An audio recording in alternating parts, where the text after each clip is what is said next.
गुरु पीर फकीर जब रास्ता दिखाते हैं तो उनमें उनका अपना खुद का कोई स्वार्थ नहीं होता, ना वो पैसा चढ़ावा, ना ही अपनी ईमान बढ़ाई। वो एक ही बात सिखाते हैं, मान बढ़ाई के लायक अगर कोई है तो वह है अल्लाह वाहिगुरु गॉड खुदा राम सतगुरु मौला।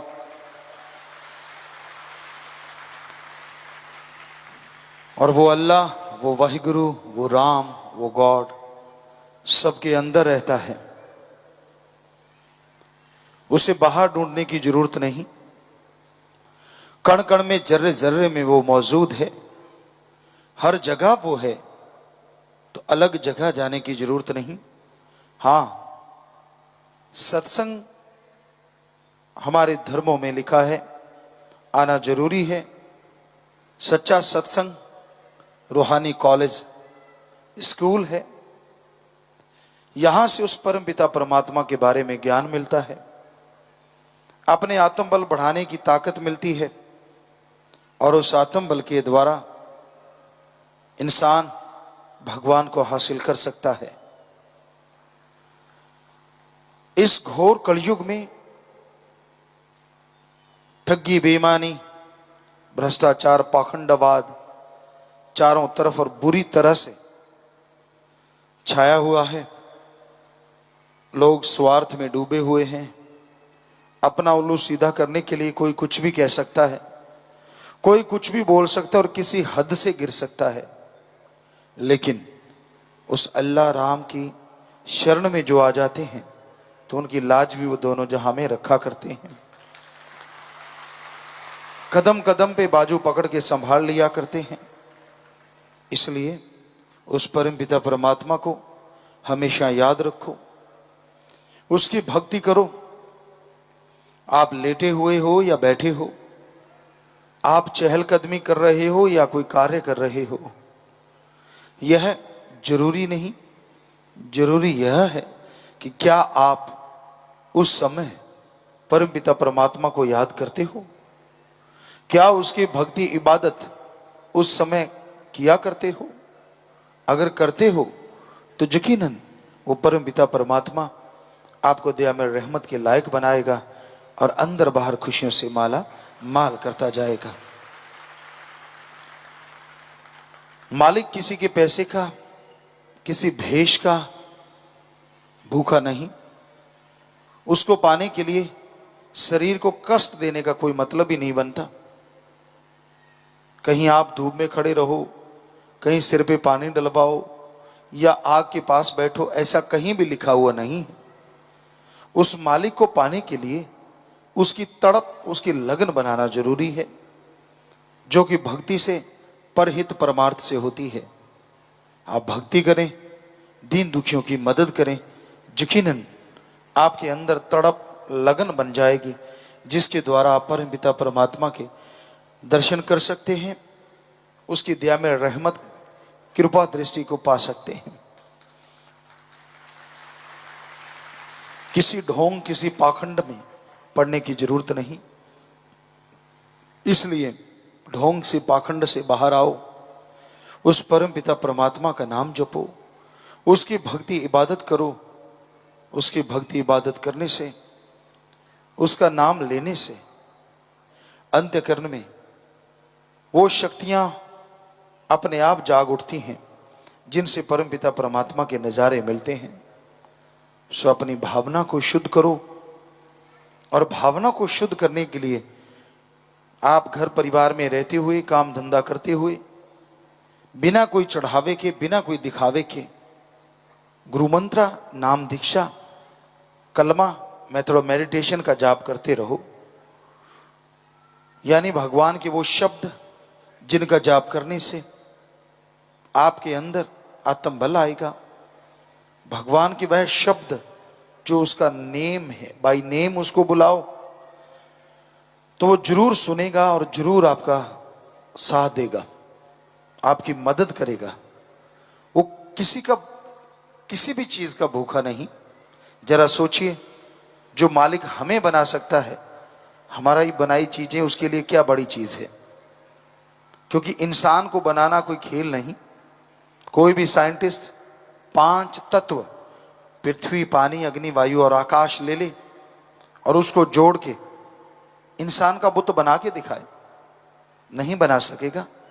तो सोचने वाली बात, वो भगवान जिसने हमें बनाया है, हम उसे क्या दे सकते हैं? उससे तो मांगना है, और मांगने का तरीका सही हो। और वो कोई फीस नहीं लेता, कोई चढ़ावा नहीं लेता, कोई ढोंग ढकोसले से उसको नहीं पाया जा सकता। अभ्यास करो, अंदर एक तड़प, लगन लगेगी, और उस लगन से ही उसको और उसकी शक्तियों को हासिल किया जा सकता है। यही आदिकाल से रीत रही है। लेकिन लोग इस कलयुग में बहुत पाखंड धारण कर लेते हैं। पर संतों ने लिखा है, पाखंड में कछु नाही साधो, पाखंड में कछु नाही रे, पाखंड या नर भोगे 84 खोज करो मन माही रे। पाखंड ढोंग करने से किसी को कुछ हासिल नहीं होता।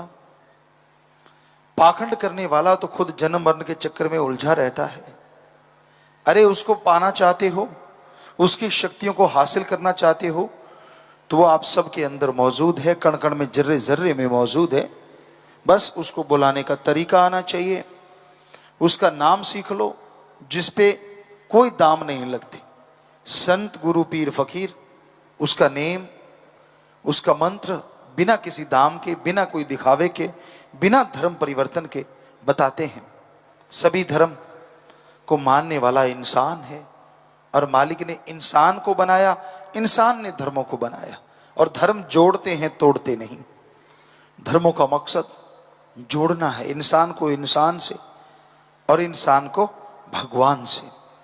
जो भक्ति करते हैं, जो लगन से उसे याद करते हैं, उन्हें भगवान मिल भी जाया करते हैं, और उनके गम, दुख, दर्द, चिंताओं से निकलने का रास्ता भी जरूर बता दिया करते हैं।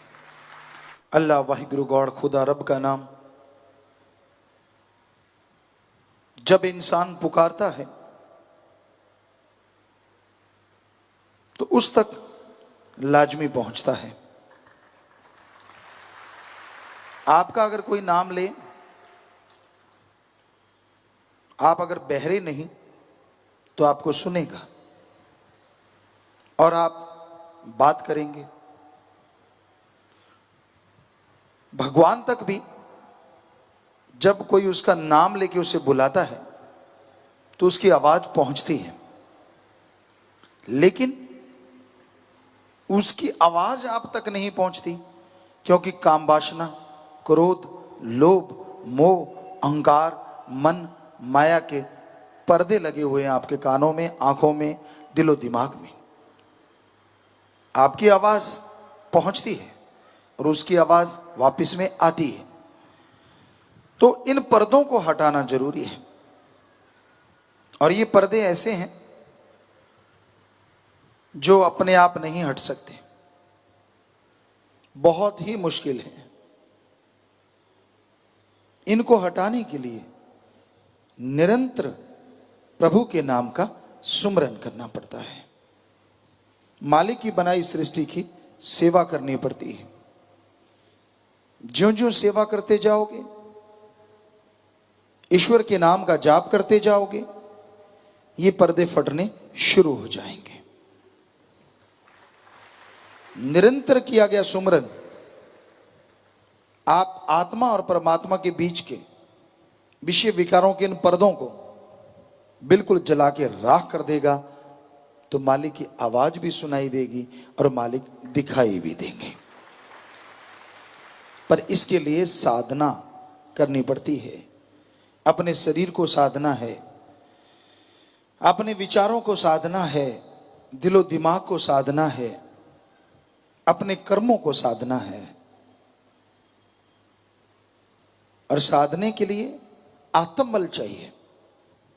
और बात वहीं घूम के आती है, आत्मबल प्रभु के नाम से मिलता है। किसी डॉक्टर के पास ऐसा टॉनिक नहीं है जो आत्मबल दिला दे। आत्मबल, विल पावर सबके अंदर मौजूद है। जैसे पृथ्वी में, धरती में पानी है, फूलों में खुशबू है, दूध में घी है, उसी तरह सबके अंदर है आत्मबल। पर दूध में से घी निकालते हैं, शाम को खट्टा जाग लगा देते हैं, सुबह बिलोते हैं, मक्खन आता है, गर्म करते हैं, छाछ अलग और घी अलग हो जाता है। धरती में अगर पानी है, गड्ढा खोदते हैं, बोरिंग पाइपें वगैरह डालते हैं, अगर धरती में पानी है तो उस तरीके से बाहर आ जाता है। तो इसी तरह वो आत्मबल, वो भगवान सबके अंदर है। निरंतर भक्ति मालिक से मिला देती है। आदमी जब विल पावर होती है, हारी हुई बाजी जीत जाता है, और जब आत्मा कमजोर हो, जीती हुई बाजी हार जाता है। पीर फकीर वचन करते हैं, उनके ऊपर अगर कोई रहे तो दोनों जहां की खुशियां हासिल कर सकता है। वचन ना माने तो छोटी सी खुशी भी हासिल नहीं होती। जब सत्संग के दायरे में इंसान रहता है तो बुरे विचार दबे रहते हैं। जैसे ही सत्संग से बाहर गया, होता कौन सा मुझे कोई देख रहा है, भूल जाता है भगवान तो कण कण में है, जर्रे जर्रे में, गॉड इज एवरीवेयर, वो तो हर जगह रहता है। लेकिन भूल जाता है इंसान, और वहां जाके फिर वो बुरे कर्म करता है जिसकी कल्पना करना भी गलत है।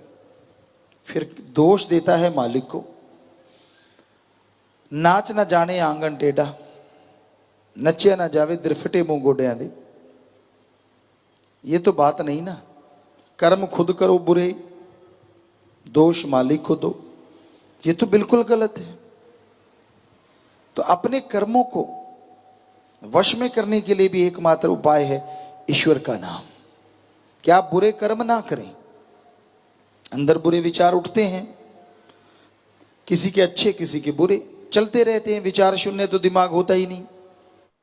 तो बुरे विचार आ गए, थोड़ा सुमन कर लो, पाप खत्म, बुरे विचारों का फल खत्म। पर उन बुरे विचारों के पीछे लग के जब आप बुरा कर्म कर देते हैं तो आप बहुत बहुत पीछे चले जाते हैं।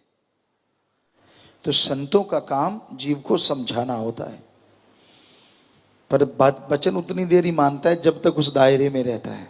जैसे आदमी दायरे से बाहर हो, आप रूप रंग देखो उसका, चाल ढाल, नाजो नखरे सब चेंज हो जाते हैं। एक कहावत है, ऐसी हो नहीं रह गई जी कुछ होर बन गई। उसको लगता है कि यार जिंदगी तो अभी मैंने देखी है, मैं तो ऐसी घुटन में रहा, कौन सा राम नाम, कैसी भक्ति, कैसी इबादत। मन उस समय सब कुछ भुला देता है। तो ये बुरे विचारों पे काबू पाना हो, इन बुरे विचारों को कंट्रोल करना हो, एकमात्र उपाय है सुमरन।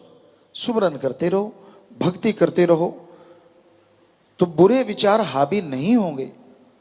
अगर बुरे विचार चले भी दिमाग में, उनका फल खत्म होगा और मालिक की कृपा दृष्टि के काबिल आप बनते चले जाएंगे। तान तान सतगुरु तेरा ही आसरा। गुरु जी दी प्यारी संगत ਨੂੰ ਨਿਵੇਦਨ ਕੀਤਾ ਜਾਂਦਾ ਹੈ ਕਿ ਹਰ ਰੋਜ਼ ਸਤਸੰਗ ਸੁਣਨ ਦੇ ਲਈ ਸਾਡੇ ਚੈਨਲ ਡੇਰਾ ਸੱਚਾ ਸੌਦਾ ਨੂੰ ਸਬਸਕ੍ਰਾਈਬ ਕਰ ਲੈਣਾ ਜੀ।